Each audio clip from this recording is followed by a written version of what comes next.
The new Shazam suit sucks. I'm not taking it back. I'm not backing down. Sucks. Okay, so we got a release of the new Shazam suit for Shazam 2, Fury of the Gods. And we already knew he was going to get a new suit. All the kids are getting new suits in their Shazammed form. Sorry, I wanted to say Shazammed.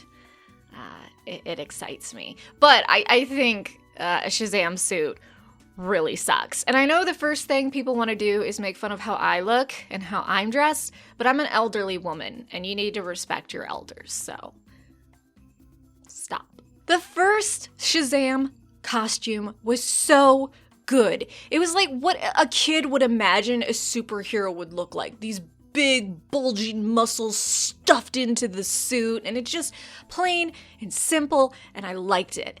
This suit is way too busy. Shazam 2's suit is way too fucking busy. And I want more padding. I'm sorry, I know people didn't like all the padding in his first movie's costume, but I think it was great. And I think he looked sexy as hell. This new suit is just awkward. It's awkward looking. It feels uncomfortably tight because there isn't that buffer. And they've added all these details, which is just the thing to do now. Why can't we just keep costumes simple? Why do we have to go so fucking crazy with everything? I don't like it. But I'm still gonna watch the movie because I'm a DC fangirl. Speaking of Shazam 2, Rachel Zegler, apparently we've had more clues that she's going to be one of the three sisters, and she's just not an ordinary girl that goes to the kids' schools, so that's pretty exciting. Next, let's talk about The Flash. So the director of the Flash movie coming out next year posted an image of Michael Keaton's Tim Burton's Batman suit and zoomed in on the Batman symbol, and it's splattered with blood. I don't know what that means. I'm going to assume it's something super ominous. Like, maybe Michael Keaton's Batman sacrifices himself. Maybe he gives the Flash a pep talk about not sticking his dick in the timeline. I don't know, there's a lot of ways this could go. They've been filming a lot of scenes with Michael Keaton's Batman, though, so they're gonna work us up before they kill him. By the way, there are rumors going around that Christian Bale may have a cameo in the Flash movie as a Batman, and at this point, fuck it. Let's just have all the Batmans in the Flash movie. This is the perfect time to do it. Batflick, we got Michael Keaton's Batman, Keaton, we have Christian Bale's Batman.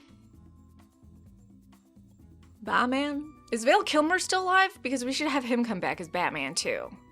Ooh, and George Clooney, even though he really fucking hated playing Batman. By the way, if you're wondering, The Flash is a quarter of the way done filming, so that's pretty exciting. And I can't wait to see more leaks and spoilers for the movie. Next, people started a bullshit rumor that Warner Brothers absolutely hated the Batman with Robert Pattinson, and now they're demanding rewrites and reshoots. But those working on the film are saying, no? Where do you guys come up with this shit? So I wouldn't be too worried about it. Next, Black Adam will shoot some outdoor scenes in Atlanta on June 14th, so we might get leaks for that, and keep your eyes and ears, I was gonna say peeled, but that saying is a little gross. Lastly, let's talk about the Suicide Squad. First, the runtime is 132 minutes, which is pretty typical for a DC movie. Don't be bummed out, this is pretty normal. Also, it's over 2 hours, so I approve. James Gunn shared some official action figures for the movie and confirmed that yes, the sword we see Peacemaker holding, or the action figure version of him, will be seen in the movie, and he will be using a sword quite a bit, which is a bit different than other weapons we've seen him so far use in teasers and trailers and comics, though certainly Peacemaker has used a variety of weapons. He also said many times to people who said, hey, the people in the action figures featured, does that mean those are the people that survive the movie? And James Gunn replied many times, nope. And if you want to know what characters die most likely from leaks, I have a video on that. I'd say I'd have a card pop up for you to click on, but we both know I'll forget. If you're wondering why Harley Quinn doesn't have the rotten tattoo anymore, James Gunn and Margot Robbie both decided that they want to move on from the rotten tattoo and that they just don't want it on Harley anymore. If you're worried about continuity or whatever, just assume you know, it's a comic book verse. They have these really awesome lasers to take tattoos off. Unlike our own world, where when you have a tattoo, there's no way to ever remove it. Lastly, Joel Kinnaman talked about the Suicide Squad and how much he absolutely loved it, so I just want to read his interview, or his responses on that movie specifically. He talked about other stuff in the interview, but I don't really care. So first he was asked, have you seen the new Suicide Squad? Which he replied, we saw it a couple days ago. It's insane. It's by far James Gunn's best movie. Which, by the way, James Gunn responded to that quote on Twitter and said that he feels like it's Joel's best performance. When asked to elaborate, this is what he said. It just takes it to another level. It's an insane film. At the same time, it was very much that movie that I thought it was going to be because the vision was so clear from the beginning. While we were shooting it, it was so clear what we were doing. It's so entertaining. I'm of course hopelessly biased, but I found it to be the most entertaining films I've ever seen. From A to Z, it's so well paced. It has such a drive and such comedic timing. It's funny along the way the whole time effortlessly.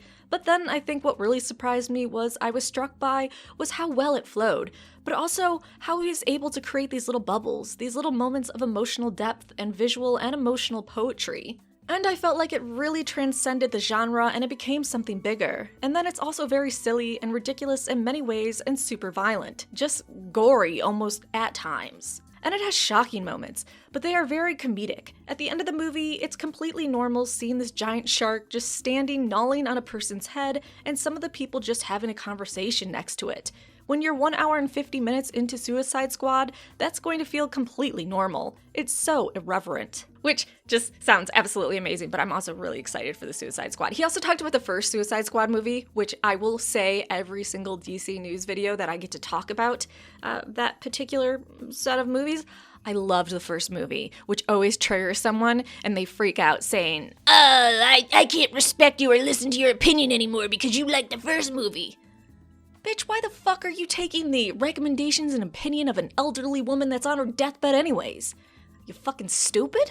So anyways, this is what he said on the first movie. I thought the first 40 minutes of the film was fucking great, and then there were conflicting visions and it just didn't end up being what we all hoped it was. It didn't feel like the movie that we hoped we were going to make. And this is something very different. It's just a different universe. It's a James Gunn universe. It's a very hilarious and depraved place, which is what I absolutely love about James Gunn.